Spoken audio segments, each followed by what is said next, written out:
Welcome back, sports fans, to another episode of Ugly Thirds. Today's topic will be St. Louis Blues' worst three jerseys. John and Trems, take it away. I don't think I've ever been as cold in my life was the time when we went to St. Louis. And we were in Edmonton in March. Right, and that was pleasant. Like it Compared. snowed, but we were like days before that polar vortex came down. Why we were on foot, I don't know. That's who we are. We Why were wouldn't you walking- walk? We were walking around St. Louis. Why wouldn't you we were walk in walking. St. Louis? But because of that government shutdown, we couldn't do the arch. No. We did Pappy's. Pappy's was good. Oh, it was delicious. There's a nice It's little good monuments to see otherwise. Yeah, no, it was I good. enjoyed St. Louis. But like as we were in like mile 2 of the mile 6 walk, like everything started to hurt. The wind was brutal. Oh, it's brutal. The You wind should have let was me know and your bloodlines were so weak. Speaking of weak, Well, it's like the Blues, like picking out the worst was not easy.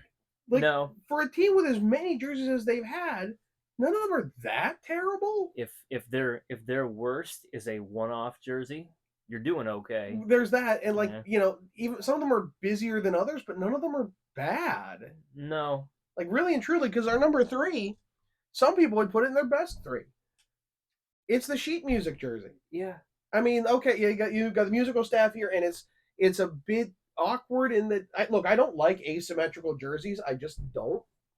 But that's personal preference, and I recognize as much. This is what gets me here. The scale of it, like the angularness of it. Like there's red is such a potent color to use for this down here. Right, and they injected it red in. It was a little bit of an accent in the years before this. Phil, when they wear these?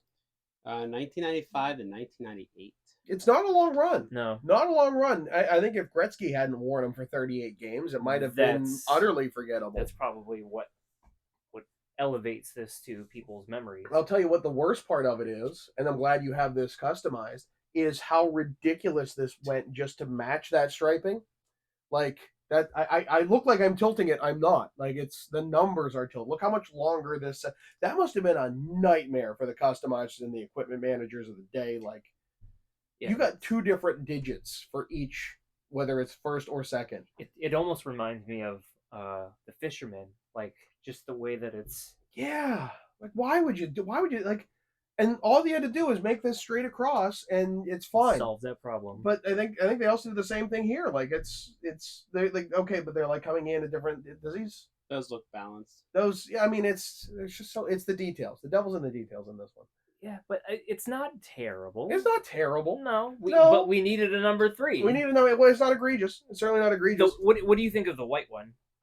Arguably better because the red is less pronounced Yeah. in my opinion, and I think that's but like finding one's harder. Yeah, no, the white ones don't pop up very much. Right. So like that's why this is definitely on the list as 3 and not the white one. Yeah.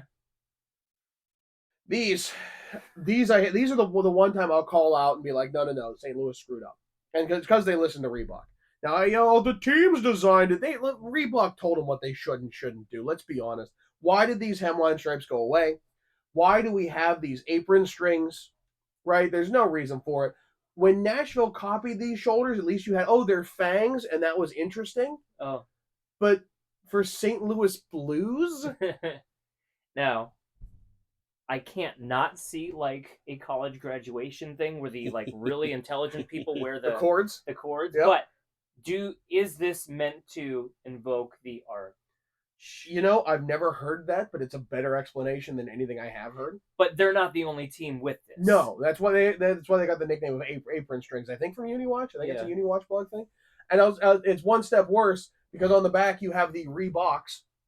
Why is this a contrasting color? More of a trapezoid than a box, but thank you. It's a box. Okay. Just Crates, why don't you calm down over there? just to show off that maker's mark more. Let's cut out the stripe right in the middle so we can highlight the manufacturer more. Ugh. Disgusting. Could have made it a blue Reebok and like in words blue and be done It with would have popped just as, but no, Yeah. they had the Reeboks. It's ridiculous, Reeboks. utterly ridiculous. And that's not to get even into the printed stuff and the fading numbers and all the things of Reebok. We complain about Fanatics.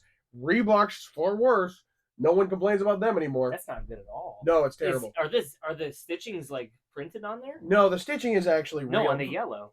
Oh, on the yellow, yeah. That's fake. It's completely fake stitching. Woof. But at least the number itself is stitched, which I guess Fanatics doesn't do. So real stitching, but not stitched to the jersey. We need an episode on this. We need an episode on that. You're handling this well, which is good. But it's not their worst. No, and their worst. People are gonna say how much they love it. And I just want to tell them they're wrong on this one. Yeah, Phil, go ahead. We don't have one because Reverse Retro 1 is impossible to find for some of these jerseys. For And most of these jerseys. and I didn't love enough of them to go out and get it when it was new. Yeah. But this takes all the worst parts of the sheet music jersey, the angled numbers and whatnot, and by flipping it, it does two things. First, the most obvious thing, they're the St. Louis Blues.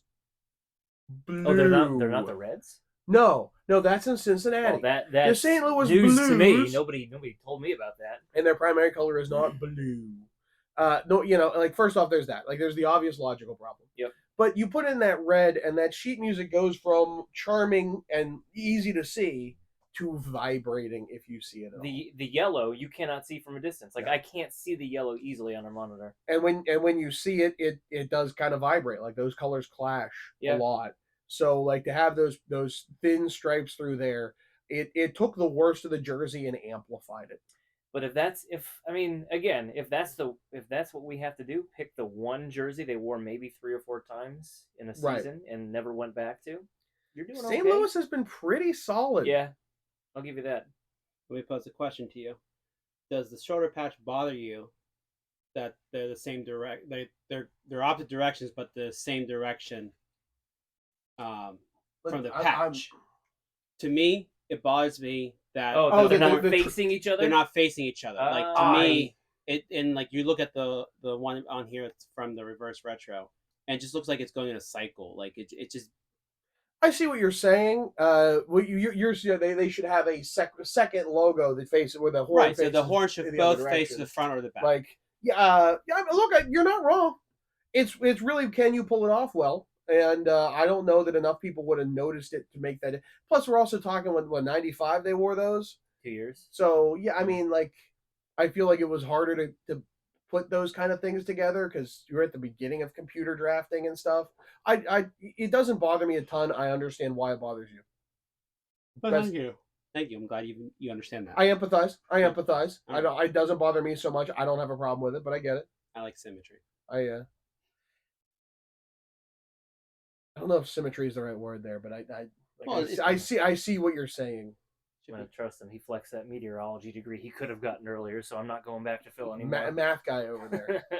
Well, that's our worst of, and I'll take suggestions on this one if I'm being honest. Like, their current Reverse Retro is no prize either, but I think it's better than the tomato. Oh, I'm not taking suggestions. This is it. We're done. And it's killing me. I can't think of the guy who sings "This Is It." All right, so let us know. He's Shrems. I'm John. Phil, take us out. Don't let us know. Don't forget to hit that like and subscribe button and tune in for another episode of Ugly Thirds.